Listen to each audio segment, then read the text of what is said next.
Hey guys, Adam Ray here for the About Last Night podcast. Oh baby, bonus episode time. First of all, thanks for listening. Thanks for subscribing. If you haven't, subscribe on YouTube to the About Last Night podcast YouTube channel. Of course, subscribe on iTunes and Spotify. Follow us on Twitter and Instagram at ALN Podcast for all the clips and upcoming episodes. So many bangers coming your way. I'm on tour July 7th through the 10th, Las Vegas at the Tropicana, the Laugh Factory at the Tropicana, July 7th through the 10th. July 20th, 21st, and 22nd, I'll be in Portland, Seattle, and Vancouver with Sal Vulcano. Tickets at salvulcanocomedy.com. And then July 29th, 30th, and 31st in La Jolla, San Diego at the Comedy Store, July 29th through the 31st. Tickets at adamraycomedy.com. That's where you can get your merch. That's where you can get my special that just dropped live from Madison, live from San Francisco, both on my YouTube channel. And June 26th, oh boy, the Climate Pledge Arena, Champions of Change celebrity basketball game. Me, Cliff Avril, Michael Bennett, Doug Baldwin, Richard Sherman, Sue Bird, Marshawn Lynch, Gary Payton, Shawn Kemp, Jamal Crawford, Nate Robinson, and fucking me in a celeb basketball game put on by Cliff Avril, Doug Baldwin, and Michael Bennett of the Seattle Seahawks for the Champions of Change Foundation. Tickets at Ticketmaster.com or championsofchange.org, June 26th in Seattle. That's why we have today's episode. Cliff Avril, Seahawks legend, Seattle hero, is on the show. Enjoy it, love it, and come out to see us June 26th at Climate Pledge Arena to see me break all my bones. Here we go. We didn't realize how good we were. It's after the fact. Everybody retires like, dang, did you know we were number one for 4 years? Did you know like such and such? Like we were the best duos in the NFL for 4 straight. It was after the fact where we realized how good we were. Hey, it's Herbert. And you're listening to the About Last Night podcast, you slippery little son of a bitch. About last night.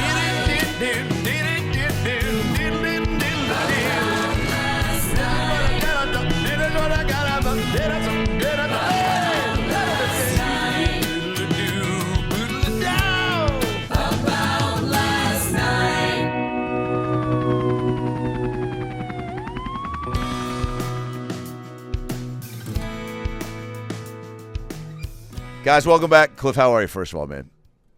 I am doing well, man. Thanks for having me. Dude, thanks for doing this, man. I'm a little starstruck, not because I've spent a lot of emotional wear and tear supporting you for our Hawks over the years, but because I just saw you post some IG videos of you hooping, and let's just get it out of the way, man. I'm scared. I'm playing in this game on Sunday, the Champions of Change celeb game that you have so generously organized through your organization, Champions of Change. And the lineup, let's just first of all go through it. I mean, in addition to having Joel McHale and Kevin Calabro commentating this bad boy, our coaches are Beast Mode, Marshawn Lynch, Sue Bird, go to the WNBA, GP, and the Rain Man, Shawn Kemp and Gary Payton, two legends and a Hall of Famer and future Hall of Famer if they get their shit together. And then the players consist of Doug Baldwin, Jermaine Kearse, Michael Bennett, Richard Sherman, who I've been talking some shit to on Twitter. He liked a couple of the tweets. I don't know if that means that he's just like kind of laughing me off, or if I'm what's that now? He's trying to lock you down. He's trying to lock you down. That's what that is. Yeah. Jamal Crawford, Isaiah Thomas, Rashard Lewis, Nate Robinson, and Adam Ray. And my mom literally texted the other day to me. She goes, "Have they added any other non-athletes?" And I was like, "Fuck you, Mom. You know I played high school ball and intramurals at SC." So thanks for letting me participate. It's a real honor, and dude, it's a double honor to actually talk to you, man, because as a comic. An actor, just getting into the business, all you want if you're a sports fan as a comedian is to meet and hopefully become homies with your idols. And so the fact that you even responded to my IG message and sent a voice note back, and I made you laugh by referencing that I was quick fat and that the game needed quick fat, really just boosted the ego, dude. So thank you, and you're a goddamn legend. Thank you for reaching out and wanting to be a part of it too. I don't take anybody that's involved. I don't take them lightly. You know what I mean? So we appreciate you wanting to be a part of it, and it's gonna be fun. It's gonna be fun. Now, does that mean that I can already count on your vote for MVP? Is that? No. I'm telling you right now, I'm trying to win MVP. Dude, I had no idea that you were Well, let's just go through it, man. You in high school, you were a track and field star in your junior and senior year seasons. Shot put title in 2004 in the 2A Region 2. Record career 15.91 meters. You're in third place in the shot put in the outdoor state finals. 335-pound max bench press and posted a 4.6 40-yard dash time, which we share that. Cliff and I share a lot of similarities. 40-yard dash time, the same body, and the same love for wristbands and bracelets. But, dude, I didn't know you were a 4-star athlete, but it fucking makes sense.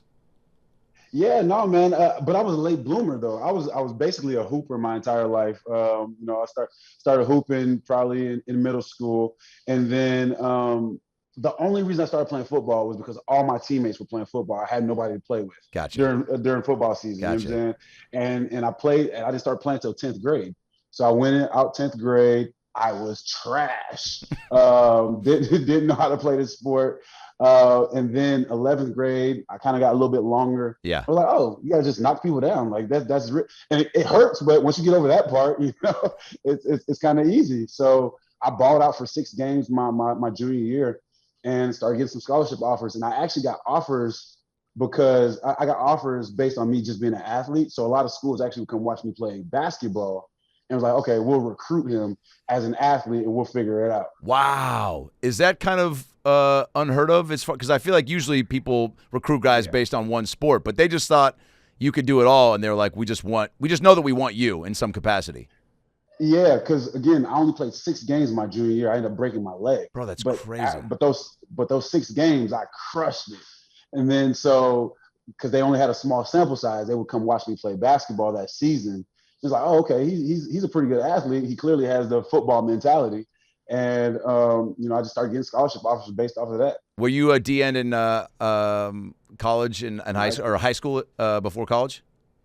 I was a DN in high school, my 2 years there. And then when I got to college, I played linebacker. I was an outside linebacker for 2.5 years. God damn, dude. And then I moved to defensive end my senior year.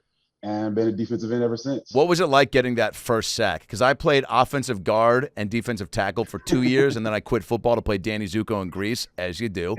And but I remember as a freshman, they let us all suit up for a varsity game, just one game, just to get a taste. It was like we got the Friday night home football game. We got to be there on the sidelines, and then like last 3 plays, we were up by like 30, and coach just goes, "All the freshmen fatties, get in there!" And dude, I just trucked in there and was like, the adrenaline of being in for a couple snaps, and all I could think about in my head was like, dude, get a sack, get a fumble recovery, and run it in, and this place is going to go nuts, and that junior girl you got a crush on is going to put out. Everything's going to go down the way that you want it to.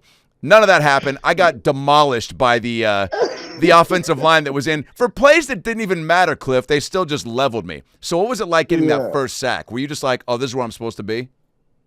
You know what's crazy? Especially now that I look back at it, I had no clue what the heck I was doing out there. It was just one of those things. Hey, coach was like, look, don't let anybody get outside of you and get the guy with the ball. Like that's essentially what it was. You know what I'm saying? I had because I didn't understand the sport. You know what I'm saying?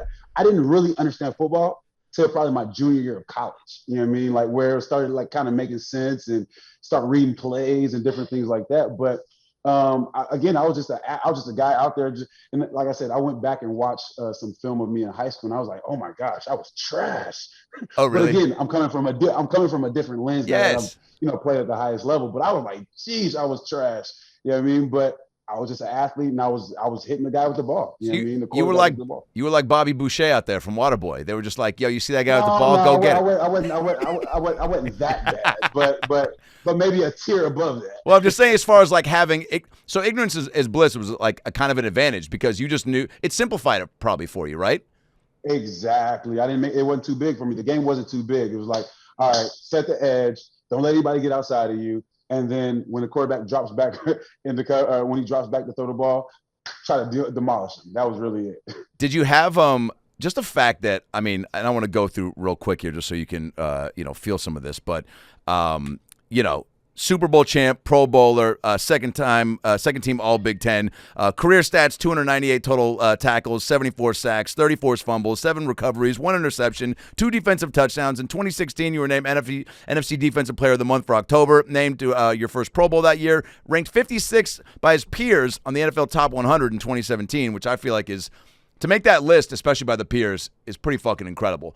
That's most important. I want to go through a few more things, but like, talk about that for a minute. Just getting to a point to where you've been grinding in the league, and you get on a squad where it feels like it's a good fit, and the success is kind of mirroring the work you've put in. Is there a difference between, obviously, and I think there is, winning a Super Bowl versus getting named to like the top list of a year by your peers?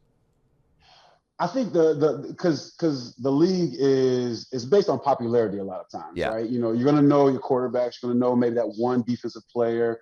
If he's a first-round draft pick and he's somewhat decent, you're going to know about him for the rest of his career, right? So there's a lot of politics that play into that. And I realized that my 4th season in the league, where it was like, you know, you play for the Lions, so we're not on TV that much, you know. But when the first time I realized, okay, I might be decent at this game, was I was on the sidelines. We're playing the Chicago Bears, and I'm a big fan of Peppers, Julius Peppers. Oh, yeah. Obviously being a defensive end or whatever, right? And he runs to the sideline, and he's like, Cliff, keep doing your thing, man. I'm like, he knows my name. Like, what's going on? Yeah, I mean, this is a Hall of Famer, right? He's the GOAT at that position. But, man, keep doing your thing. And then he comes and talks to me after the game. And he's like, man, I've been keeping an eye on you since you got into the league or whatever. And I'm like, okay. So it's really about my peers, because these guys know the game, right? These guys understand that grind. Yes. So, so I stopped paying attention to what the media was saying about me, or not making it to Pro Bowls and different things like that. When, you know, just Julius Peppers comes up and talks to you, the Jared Allens come talk to you after games, and they know your name on a first name basis. Crazy. It's like, okay, these guys see me, these guys, because I clearly know who they are. Yep. But the fact that they know who I am, that's the real respect for me. Yeah, it does. I think it's similar to comedy in that regard, where it's like, you know, accolades and that type of stuff, and those lists, or, you know, Variety's top 10 comics to watch. Those types of things do boost the ego, but it is more of the respect of your peers. Like, you know, if I'm bringing up Chappelle popping in a whatever and he says good set or whatever, that means way more to me than getting on that list. 10 times more. Yeah. 10 times more, because they understand the craft, right? Not saying, like, fans understand the game from a fan's perspective, but someone that's in it, but is a GOAT, that's a legend.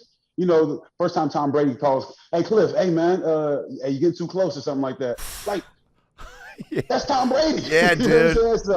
So like, those moments are way better than, you know, making it to the Pro Bowl or any of those accolades that come from people that aren't necessarily in that grind or in that profession. When Tom says something like that mid-game, like, I guess as a fan, we're always also curious. Like, people assume, you know, in comedy and acting that everybody knows each other once you get into a certain, like, level of the game. Mm-hmm. And so people, I think, when they see you guys chatting mid-game or even post-game, that you all know each other, but it's like you might have some ties, you know, because of maybe having a similar agent, or maybe going to camps as a kid together. But more often than not, you're meeting, Brady for the first time on the field during a game?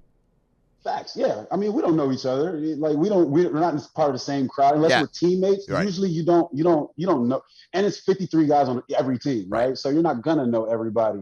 But when anybody calls you out, because at the end of the game, trust me, Brady's not talking to everybody. Yeah. Right. Like, he doesn't know the third string defensive end. Right. So, when someone like that comes up and hollers at you and tells you, know, hey, stay at it. You know, I see you. Like, you're becoming fierce out here, whatever it may be. Like, that is way cooler than any accolades you can get, because these guys have seen the greatest of the greatest, right? They're at the top of the game. So, you know, it's way cooler to get praise from your peers than anybody else. Have you, when you get compliments like that, is that like, do you drive home, you start blasting some Phil Collins fucking da da da da, and you just like pull right up to like Dick's drive-thru and just go, man, just give me everything, it's all right, I'll pay for, like, what does it do to the ego? And do you take that, and does it, like, or do you go straight to the gym? Like, those on-field compliments from people that you look up to, I feel like has to motivate you in a way that you almost didn't anticipate, because there's no way to prep for that type of stuff. You just, once you get into the league, and I'm sure you're a part of it,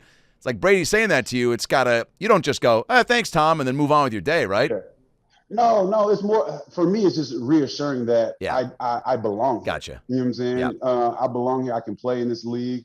Whatever I'm doing, it's working, but like now it's time to put it into overdrive, right? And keep grinding and take it to another level. But that's more so what it was for me. Is just like, okay, Tom sees me. All right, cool. Like now let's go back in this gym. Let's get active. Let's keep working on our craft. So it can be a longer conversation next time or something. I don't know, but you know what I mean? Like even Drew Brees and some of those guys, like when those guys are hollering at you after games, like, hey man, you didn't have to hit me that hard or whatever. Right. Like, that's what it's all about, man. I was going to say, is it also like, the way Bird and Magic had a nice rapport, but then they always said when they were on the court, they were just going at it. So it's like, if Brady says that to you, it doesn't make you want to go, the guy wants to be my bud. I don't want to, like, knock him out next day. No. Yeah. Heck no, I'm still trying to demolish that guy. Yeah. I'm trying to get after. I want him to feel me. Always. But I think where people sometimes get the game of football confused, especially younger players and like fans, like everybody, like no one's out there to actually hurt anybody. Right. Like we understand this is our livelihood, right? But in the same breath, I want you to feel me. Every time I'm coming around that edge, I want you to understand Cliff Avril's on your behind, right? I want you to understand that I want you to feel my presence. Right. You know what I mean? I want you to be a little sore the next day. Yeah. But I'm definitely not trying to end your career. Right. You know what I mean? I'm not trying to tear your ACL. Like that might be the guys in the 80s. They were definitely trying to do that. They were, right? But, yeah. I think so. Yeah, I definitely think so. Yeah, man. Like, I mean, but for us, it's like, I want you to feel my presence. I want you to understand that I will smack the mess out of you, but I also want you to get up the next play so I can do it again. Right. I'm not trying to get you out of there and end your career or nothing like that. So growing up in Jacksonville, was being a pro athlete even on the radar? Like, what were when you were farting around playground, the street, neighborhood, whatever? What was like young Cliff Avril aspiring to do? NBA. That was my thing. I wanted to be in NBA because So my junior, or not my junior year, my 8th grade year, I was like 5'6". Going into my freshman year, I was 6 foot. Going into my sophomore year, I was 6'3". So in my head, I'm like, shoot, I'm gonna keep growing. Yeah, I'm stretching out. My mom's 5'2". I never considered that part. Yeah. My mom's 5'2". My dad's 6'1". She pulled you down a little bit. So when I stopped growing, I've been 6'3" since my sophomore year, right? But for me, like I thought I was gonna be in the NBA. Like that was my ultimate thing. I actually almost quit football after my 10th grade season. Like I'm just gonna focus on this basketball thing. But one coach told me, he was like, man, don't put all your eggs in one basket. He's like, man, just keep coming out here, keep playing, And I didn't realize how all the sports translated to the next. Yeah. You know what I mean? Football made me tougher on the basketball court. Basketball made me quicker and more agile on the football field. Wow. My entire 10 years that I played in the league, during the offseason, all I did was hoop. That's all I hoop. And then towards, once you get closer to the season, of course, you start implementing the weights and different things like that. But that's all I did was hoop because it helped me with just quickness and agility and all those different things. That's crazy. So did you have okay, so were there people around you that were like you mentioned, a coach that told you to stick with it? I feel like everyone, especially once you start to kind of develop skills that people start recognizing are maybe worthy of the pros. Did you have any mentors in your life? Were folks that way, siblings or relatives that kind of maybe had some athletic experience that could kind of like give you a little? No, you had to create this shit on your own, huh? I was the only athlete in my family. Like I said, my mom was 5'2". Yeah. I think I seen my dad run maybe once or twice. And, you know what I'm saying? Like that's twice more than I've seen my dad run. You know what I'm saying? So, but I would say like, all my homeboys and everything, like we just hoop just to hoop. Like we played ball, we do all the different sports or whatever, just to do it. It kept us out of trouble more so than anything. Right. But the aspiration to be in the league of any sort, like no one from I'm the first person from my high school to go play in the league. No shit. And then we had 2 other guys behind me. Yeah. So it wasn't something that I seen per se, like seeing other guys doing. It was just more of, it just happened. Honestly, my ultimate goal was like when I started playing ball, and I realized like, like school started writing me and stuff. I'm like, I can keep playing ball after high school. Okay. And when I got to college, it was like, I can actually make it to the league. Like I wasn't thinking about the league. It was just more of I just wanted to be the best on my team. That was the ultimate goal. Every step of the way, I just wanted to be the best on my team. And if I was the best on my team in Jacksonville, I realized like I'm probably one of the best in the state. You know what I mean? Because it's Florida. Like it's it's football everything, right? Got to college, same thing. I just want to be the best defensive end on my team. If I'm the best defensive end on my team, I'm probably one of the best in the Big Ten. That it just limited it made it a smaller pool in my eyes. Dude, I love that. And then it just kept rolling from there. That's actually an incredible mindset to have, because I think, you can get so caught up in like having those like big picture, which is fair, and everyone should dream big like that. But it's like you made shit attainable and controlled it more and made it more contained. Yeah. And just like, if I hit this, then that's going to happen. If I hit this base, then that's going to happen. You said Florida was big. Now, go ahead. I'll say I didn't know the grand scale of it, but that was just my goal, was to be the best in that moment, right? Best on the team. But like, I didn't know, like, I wanted to be the best in the Big Ten. But then when I look back, I was like, if I'm the best in the Big Ten, I'm one of the best in the country. Yeah. The Big Ten is not a small. Yeah. You know what I mean? So it just kept rolling from that perspective. And even in the league, I just wanted to be the best on my team. If I'm the best on my team, then I'm top 32 in the NFL. Like, that's cream of the crop. Yeah, you know what I mean? You said Florida was big for football. I know, was it similar to like Texas? Like that Friday Night Lights type shit? Yeah? Oh, yeah. Yeah. Oh, I mean, Florida, Texas, and Cali are probably, and some people would argue with some of these other states, not fooling with any of those three states, right? Yeah. Florida and Texas are probably the best. Georgia's up there too. But Florida and Texas, Friday Night Lights, it's unreal. Like, I mean, now Texas is to the extreme. It's on steroids. Like, they're having 20,000 people show up. Yeah. But we'll still have 5,000 to 10,000 people show up to a game easily, especially at our heyday. Oh, it was nuts. Was it a blast? Do you reflect on those days with like a lot of fondness, as far as like just enjoying like high school sports? It's like, my basketball squad, we were one game away from the playoffs, which would have been the first time our high school would have gone to the basketball playoffs in 20 years. And I still think about that. Do I think about missing a shot that would have put us there? A lot? Yeah, sometimes, Cliff. But like not, but just those times are so like unique. And I'm sure the guys that you came up with at that time, that's like a bond you just can't replace, right? For sure. I think high school football is the most freest form of football that I've played in. Right. Less pressure, no pressure. I was just out there having fun. I didn't know I was good at it. Yeah. You know what I mean? Just trying to figure things out. And then when you get to college, like, what people don't realize with college scholarships is you sign your scholarship every year. It's not a 4-year scholarship, right? You sign it in the spring of every year. So like, you have the pressure of making sure that hopefully these people want me around the next year. You know what I mean? And then the league is a whole different ball game after that, the business part of it and everything else. So like, high school football was the freest form of football that I played in, and probably the most fun because I just didn't know any better. Right.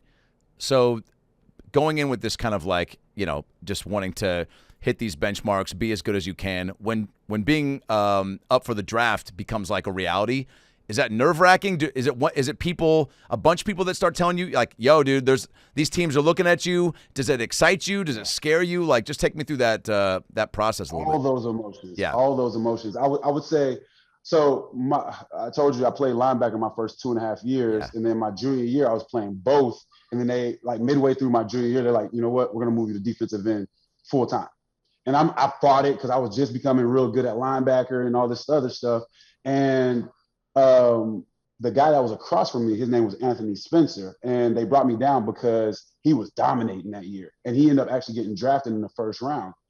But if you compared our stats were very similar. He had way more sacks than me, but tackles and everything else, our stats were very similar. Yeah. That's when I knew, okay, this NFL thing might be real, because he just got drafted in the first round, and I could have left probably after my junior year. So I was like, okay, I'll stay one more year, get better at this defensive end position, and maybe I can play in the league. That was the turning point for me, is when I seen that, oh, this guy crushed it in the league right now, and I played very similar to him. So there has to be something there. You know what I mean? And that's when I started, okay, well, I can keat playing this thing again. I can keep playing still. You know what I mean? That's when it turned on for me. Is there an attachment to Jacksonville? Like, was that, just being hometown, was that like kind of at the forefront of like, I hope it works out that way, or no, just open book, whatever happens, happens?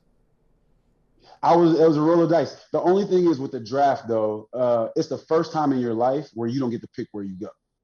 You know what I'm saying? Like, because you got to go to college, obviously high school and all those different things. It's the first time you don't get to pick. So like, that was the scary part. It was like, man, I wonder where the heck I'm going to go. I hope I get drafted. I hope I can continue to keep playing, all those different things. But draft day, was miserable. I must say it was miserable because I've heard that from a handful of dudes. Unless you're the top 10 pick, if you know you're a top 10 pick, Yeah, those guys have it good. dude. Besides that, yeah, it's like what the heck? Like, I hope I get picked up to keep playing. You Yo, know what I mean? Like, Christian Kirk told me that like he had 3 different parties, I think, like for people to come over, and they just kept skipping out. And he was finally just like, "Yo, I just need to lock myself in the garage with a fucking mini TV and just like hope that it works out, and then I'll report back." Because it was no, don't do that. Yeah. Don't do that to yourself. If any draft guy, unless you know you're a top 10 pick, don't throw yourself a party because ain't no telling when you're going to. You see how some of these guys go to New York and they end up staying in the green room all day on day, and maybe sometimes it's like talking about a shock to your ego. Like, yeah, dude, setting yourself up. No, you know what I mean? Oh, you're setting yourself up for failure. Forget that. Just spend some time with your family and friends. Yeah. So where were you? The phone call. So the year I got drafted was the first year they changed. It used to be the first 3 rounds would be on the first day. They changed it to the first 2 rounds, and then the second day was the rest of them. Well, I thought I was gonna go in the second round. So the first day goes by, I don't get drafted. It's the first time I ever like yelled at my mom. She's like, "It's gonna be all right, baby." I just spazzed out on like, "You don't know what you're talking about." Yeah, like she looked at me like, "Hey, don't get it twisted." Yeah. My bad, Mom. My bad. I brought you into this world. I can take you out. Yeah. Don't moms want to know, even in that moment, and good on your mom for at least like trying to like comfort you because like that's all she knows to do. But it's like I've been in that same spot where it's like if I don't get some job or whatnot, and I'm like, she's like, well, just it wasn't meant to be. I'm like, you don't know. It should have been. You don't know, Mom. You don't live in Hollywood, So yeah, dude, I get it. Exactly. So then the next day, I'm watching the draft and I'm watching all these guys kind of go before me. I'm like, who are these guys? Start getting angry, right? The same thing about me. Yeah, so I'm getting mad. So honestly, I fell asleep. Like I fell asleep during the draft because I'm like, man, this is too much. But I'm with my uncle and my mom and a few other folks. I'm watching it at my uncle's house or whatever. And I put my phone on the mantle. I'm like, okay, well, if I fall asleep, somebody else will see the phone ring and they'll wake me up or whatever. And then so, hey, they tap me like, hey, your phone's ringing. And I see the 313 area code. And the only reason I knew what 313 was because 8 Mile had just came out. And with Eminem and all those guys, they're 313, they're chanting. Yeah. So I'm like, wait up, that's Detroit. I don't know anybody in Detroit, so let me pick this up. You know what I mean? And then, they're telling me the whole spew, hey, we're going to pick you up in this next pick. How does it feel to be, do you want to be aligned and all this other stuff that they're telling you. But in the midst of them telling me this, they say it on ESPN and the whole house goes crazy. While you're on the phone? While I'm on the phone with them. Shit, I didn't even get to see it on TV. I didn't even get to see it because I'm on the phone. I'm like, all right, I was making too much noise. Like, I need to be quiet. Like, what's going on? Where did the pizza get here? Why are you guys freaking out? Exactly. So they go crazy. And that was a sigh of relief for me because it was like, okay, I get to keep playing at least one more year, right? I got to figure this thing out. And it's the Lions, though. And they had just had a terrible season. And I'll never forget this. My uncle looks at me and he's like, hey, go change that team. Go turn that team around. And then like 4 years later, I become the franchise player, which was kind of crazy to kind of think about it or whatever. But he was like, just go change. Don't worry about that. Don't be the reason why, and go turn things around over there. And then, like I said, 4 years later, I became the franchise player for him. Holy shit, dude! So that stuck with you, yeah? Was your uncle he's a guy that you for sure says stuff like that. It matters, he's a big part of it. Mm-hmm. No, it definitely mattered. I mean, so it was great though. So that's got. I mean, like, and that's one thing that people I think don't. Fans, especially with athletes, I think we just like assume like, okay, cool, man. Like you got like, oh, sorry, you're going to a team that's having a losing season. You're getting to play professional football. You're getting paid to play the game. But like, hey, man, you're still a human being. Like knowing those facts and getting drafted there, was there a little bit of like before your uncle maybe dropped those words of wisdom on you of like, the emotional roller coaster of like, fuck yeah, I get to play, and then like, oh man, Detroit, like, do they even have a McDonald's there? No. You know what I'm saying? No, I was of the mindset like, man, let's go. I'm going to the NFL. Yeah. But yeah, like, I mean, I'm from Jacksonville. I'm from the west side of Jacksonville. Like, I don't know anybody that was in the NFL at that time. You know what I mean? So no, it was definitely a blessing. Like, I'm like, man, I get to keep playing ball, and they're gonna pay me. Like, come on, I just did it for 4 years for free, basically. Like, No. So it was definitely of the mindset of like, man, I'm blessed to be in this situation, keep playing ball. You're such a personable, and I feel like a real savvy business guy too. When you got to Detroit, did you? And I mean, like you said, being an impact player, in those 4 years, like when you got there, did you kind of make it a point to, I don't know, like be a presence right away, or did you kind of have to, read the room and kind of feel it out and be like, who are the vets? Like, let me get on their good side before I kind of establish myself as Cliff Avril. That's exactly what it was. I fell back, man. I was trying to stay out of it. I did it in college too, because they got the rookie hazing and all that stuff. Oh, yeah. I just want to be a fly on the wall. I'm just in the corner. I'm not saying much. I stay to myself. I mean, that's just naturally who I am, especially when I walk into a new space, right? So it's the same thing when I got to Detroit. But I also understood that your play will dictate how everybody treats you. You know what I'm saying? Like, if you go out there and ball out, people are going to leave you. They're going to leave you alone. They're going to bring you into their circle. But I'm always seeing what's kind of going on. So I would mimic the vets, because at the end of the day, like, I wanted to be that 10-year vet, right? Yeah. So I wanted to see how he was taking care of his body, what time he was coming in to work, how much film was he watching. I would call him up, hey man, what you guys do on Tuesdays? Oh yeah, I'm watching film at this time, 8:00 in the morning on your day off. You coming in at 8:00? Like, why would you? You know what? If that's what it takes, I'll see you there. You know what I mean? So like, that was more so my mindset, was just pay attention to what the vets are doing, because someday that's what you want to be, and just listen to everything, but stay out of the way. You know what I mean? Stay out of the way. Yeah. Make the plays you need to make, and they'll gradually bring you into the circle. Was there a play or a a series well, first of all, just give me, I don't want to skip over that, running out in the tunnel for the first game. I mean, I'm sure you still get chills thinking about it.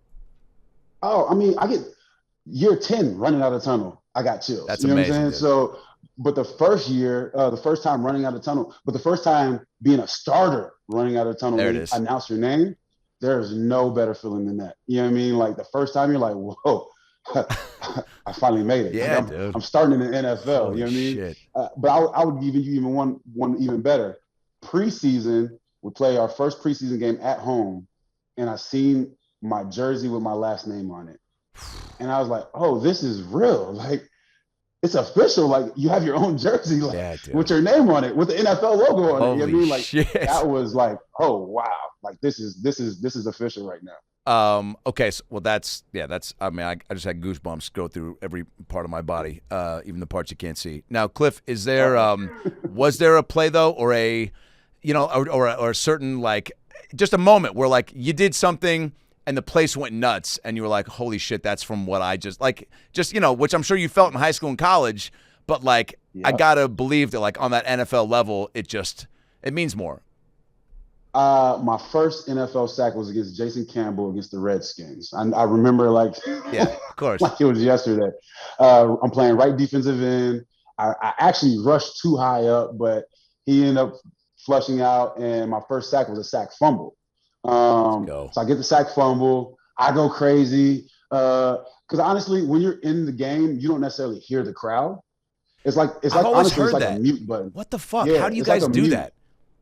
You're zoned in. It's crazy. I can't explain it, to be honest with you. Dude, that's like, when I played high school ball, that's all the insults I could tell you right now that I heard from opposing stands yelling at me. It's like I couldn't hear them. I mean, they were so loud, so but that's why you're you and we're such a legend, because you have that ability to drown that out. But so it's just quiet and you're just locked in. You're just zoned in. You can hear the snap count. You can hear the grunt as soon as you punch somebody, like you can hear it all, man. It's crazy how zoned in you are. Yeah. So I get my sack fumble, kind of go crazy. And then it's like the volume turns up for like maybe 5 seconds, and then you got to hurry up and turn it off because it's next play, right? But that was memorable because the head coach, he was a D-line coach actually, but the head coach on Tuesday, he gave me a framed picture of my first sack, and he had me sign one for him, and he gave me one with my first sack or whatever. I still have that picture, and it's still framed up. Let's go, it was pretty dude. Cool. That's unbelievable. Yeah. And the only reason he gave it to me is because he's a D-line coach. It was another coach, he wouldn't care. Yeah. He felt connected to it. All right, so you helped change the culture, right? And just start to feel comfy? What do you say? Like year 2, you start to kind of really like settle in to the NFL. We just speak real quickly about like the transition, because that's one thing I remember hearing when Marshawn came back for the last few games, a few years ago to the Seahawks.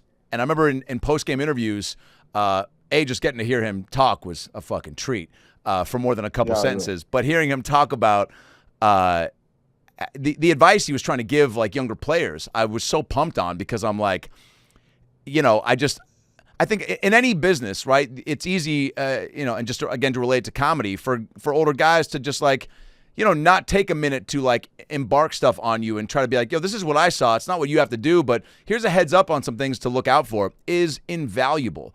And so to hear Marshawn talking about how he was doing that for these young guys, I thought was awesome. Like, was there a moment in Detroit where you just felt settled in and you had absorbed enough info to where you felt like a true pro? I would say a guy by the name of Kyle Vanden Bosch. He was a defensive end. He wore red contacts on game day. That was his thing. But he was such a great person. And the first day he came in, they signed him, and he took me underneath his wing immediately. Like, hey, we're going to show up. This is what time I watch film. You better be there.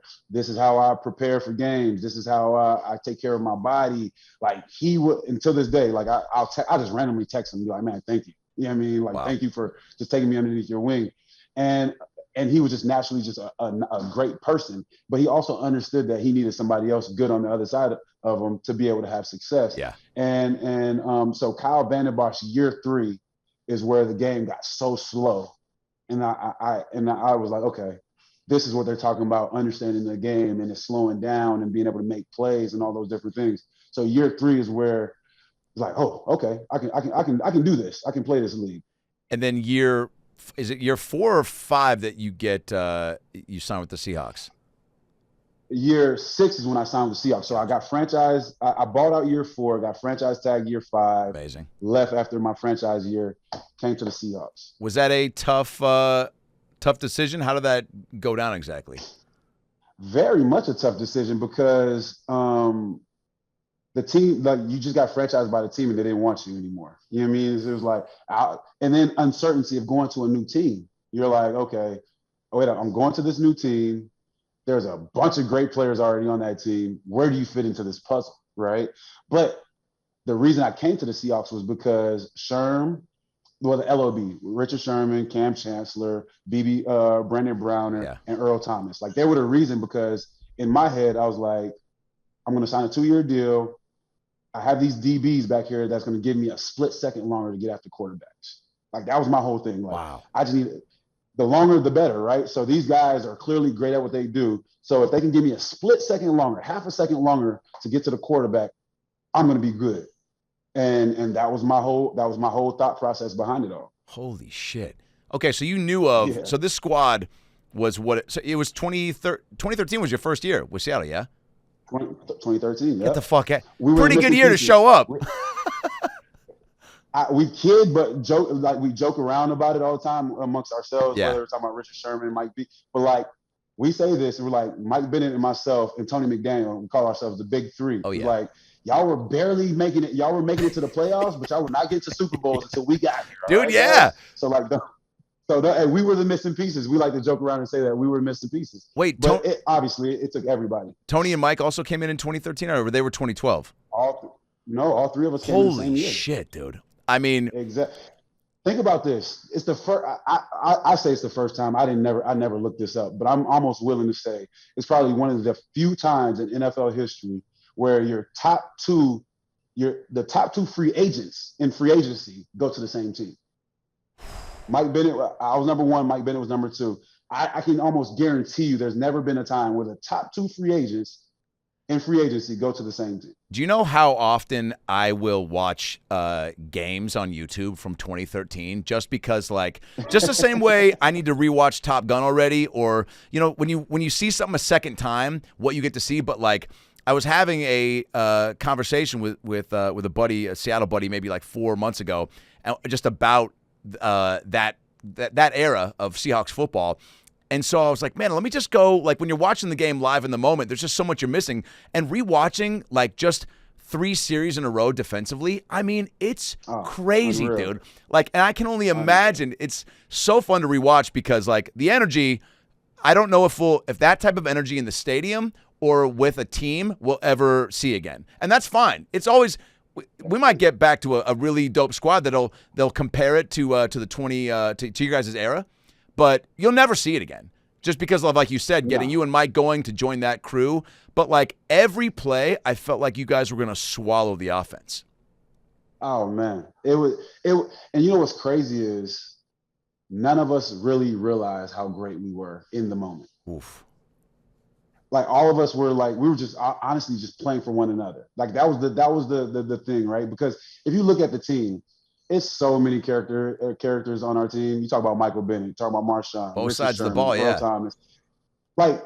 Like guys were very vocal, but the one thing that was consistent was we all respected what everybody brought to the table, and we understood that we needed the next person to have the success that we're having. Yeah.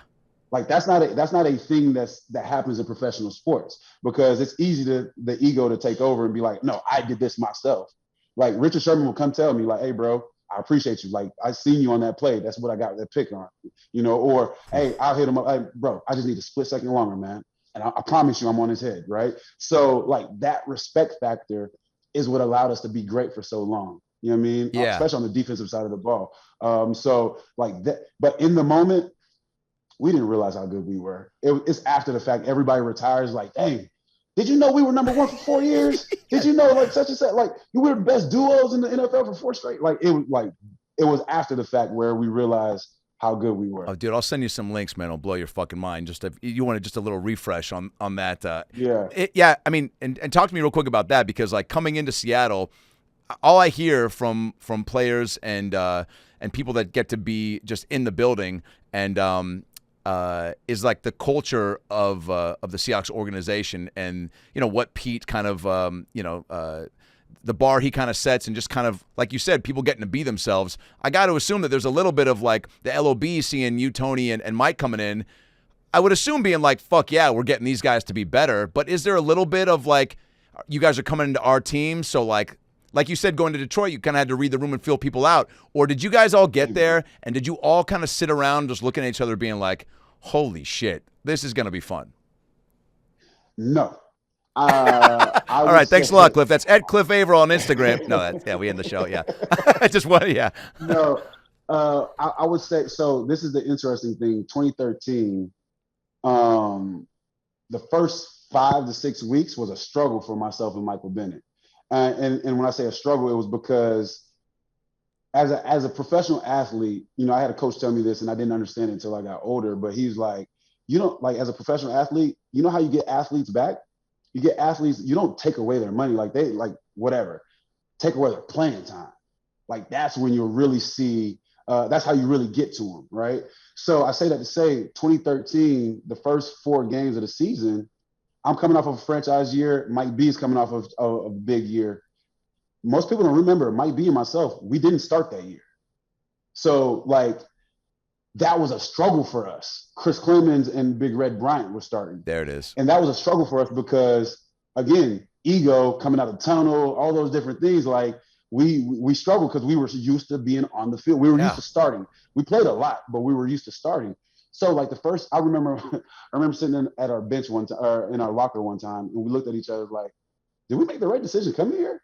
Like, I'm not sure if, like, because we weren't starters. Yeah. You know what I mean? It was just different. And we wasn't used to the role that we were in at the time. And did Pete break that down to you? Why or no? Do you ever? Is that a move where you bang on the door and go, "Yo, can we talk?" or no? Nah, it was just like, for me, because I didn't really communicate with coaches like that. So my whole thing was like, all right, let's just show them why you deserve to start. Right. Work hard, you know, that whole 9. But week 6 is when it clicked for us, where it was like, screw it, man. Let's just go play ball. We're here already. Like, let's just go play ball. And that from week 6 to week 14, one of us had a sack or a half a sack every single week moving forward from that point on. Oh my God. And we weren't even starters. And not looking back at it, it was like the best thing that could have happened to us. we wasn't playing rundowns anymore. We were just straight pass rushers. So our bodies stayed fresh the entire season. Oh yeah. You know what I mean?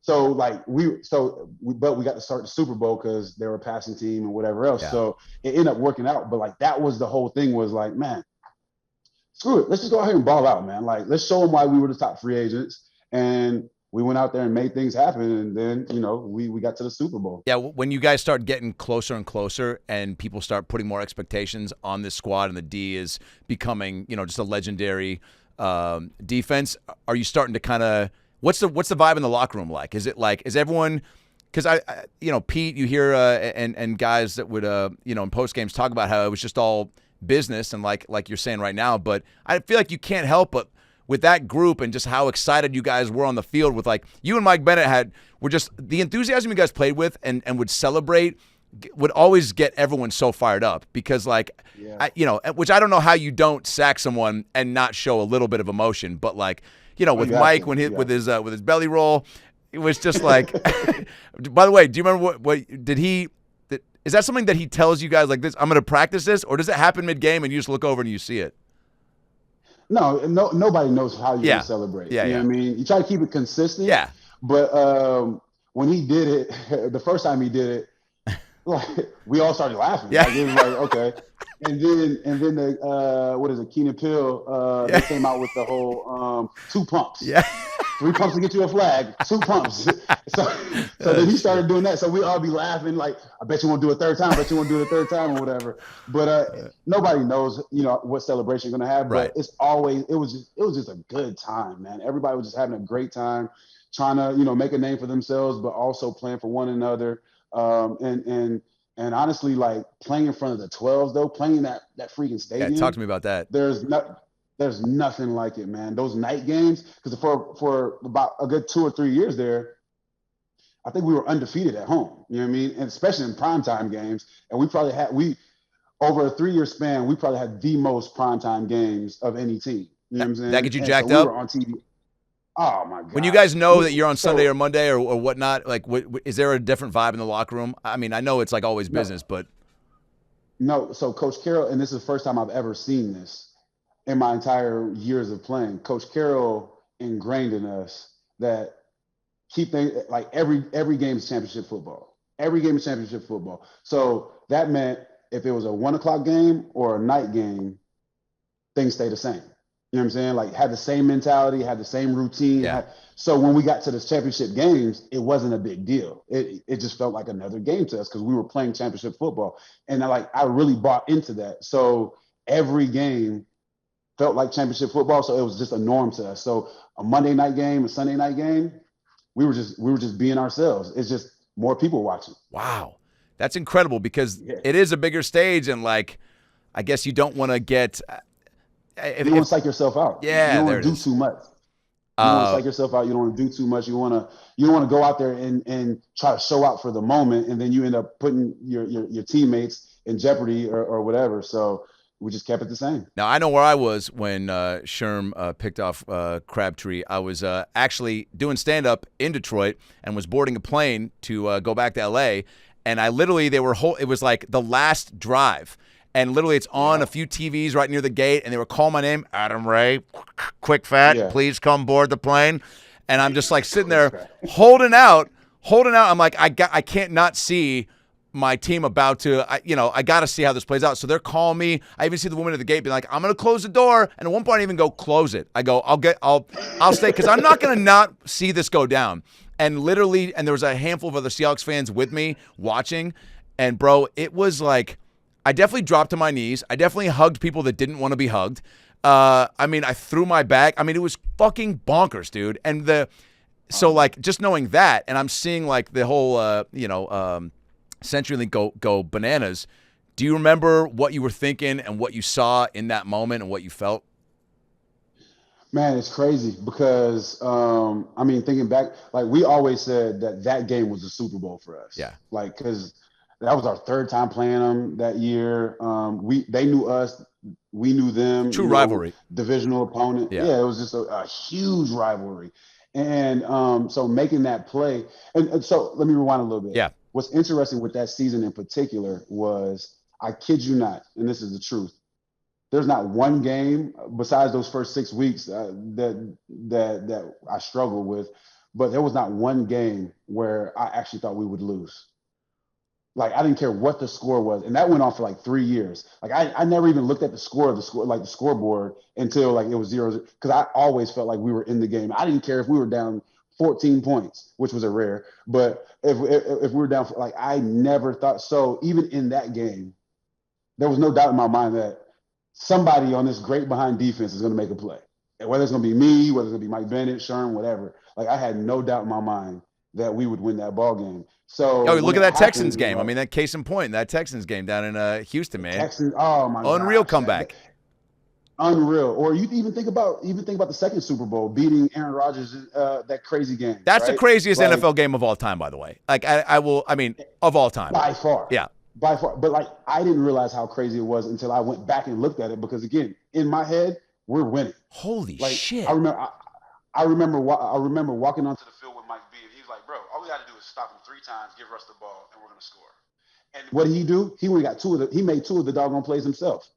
You know what I'm saying? 2 tackle for losses, and then I think I might have got a deflection or something. Yeah. Like that. I don't remember exactly what happened, but I remember walking onto the field. He's like, bro, 3 stops. That's all we need. 3 stops. And he went out there and dominated, got 2 of them himself. Holy shit, dude. Well, you said so that Super Bowl, once you guys, is the whole just, once we locked it down in Seattle and you guys are now going, which, by the way, I went to that Super Bowl with 2 of my best friends from Seattle, and who I used to do the podcast with, my buddy Brad Williams, who's a giant Broncos fan and a little person. So he's going into he's going with 3 tall people into the Meadowlands as a outsider, because he didn't realize that there was a lot of orange at the stadium, but like after that first snap, and we were walking around New York City, by the way, Cliff, and my buddies and I, Adam French and Dale Tan, were like, yo, there's a lot of Hawks jerseys around here. Like, and we didn't realize, and then we get to the game, and it looked like a lot of orange. And bro, by the way, that kickoff, and by the way, I didn't realize you set the Super Bowl record by scoring the first 12 seconds of the game with a safety. Yeah. That, when that happened, seconds, by the way, huh? What's that?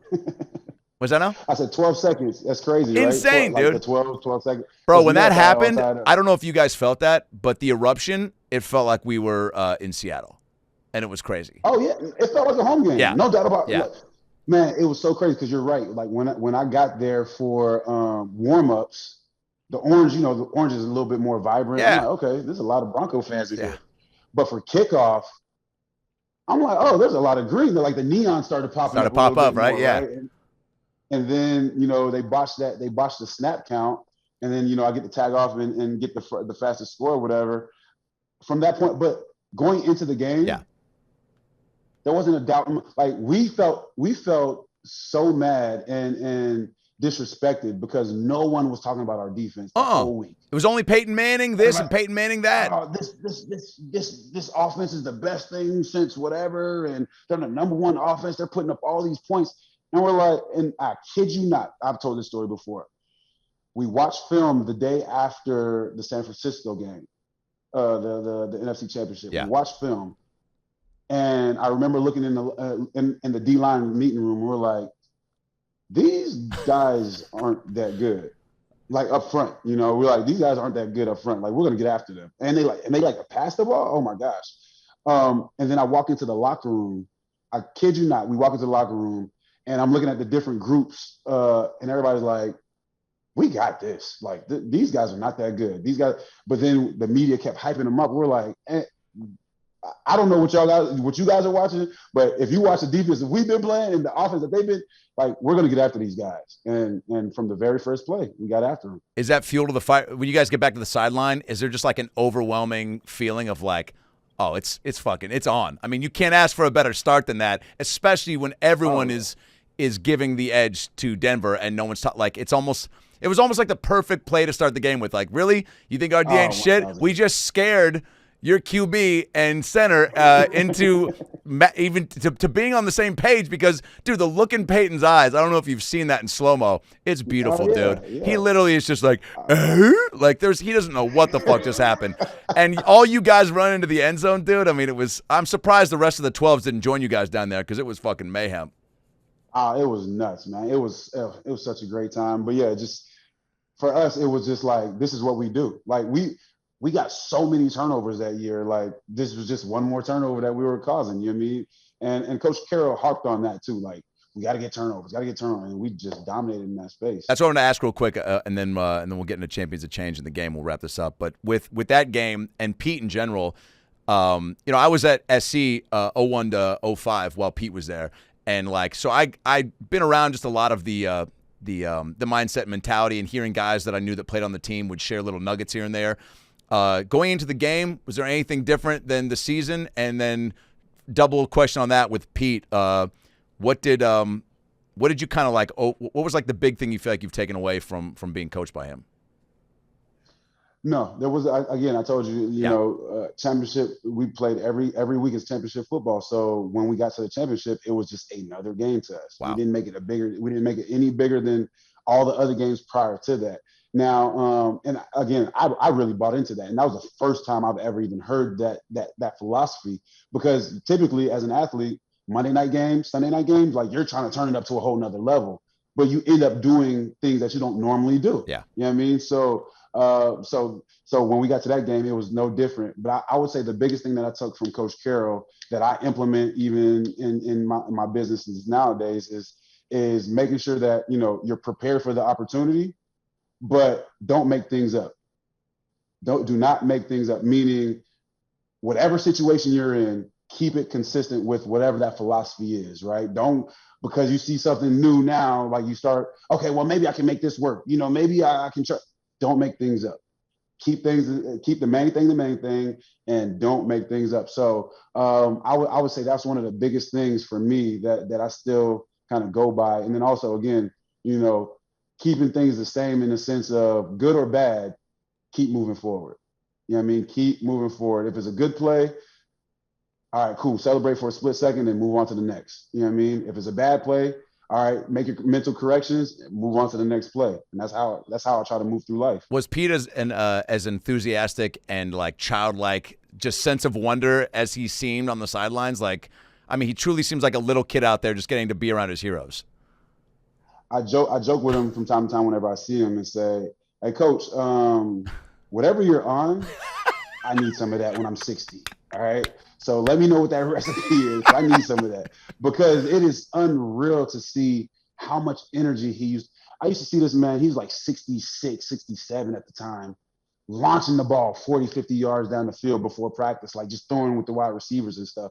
I'm like, and just had so much energy chomping on that gum. And I'm like, what are you on? I'm hurting right now. Yeah, dude. I'm 27, 28. You know what I'm saying? Like, what are you like how are you doing this? But what if he just I have no clue what he's on. What if he just comes out one day and he's just like, 4 Locos and Kit Kats, baby? And you're like, all right, fucking whatever works for you, dude. Whatever works, Coach. I'm trying that.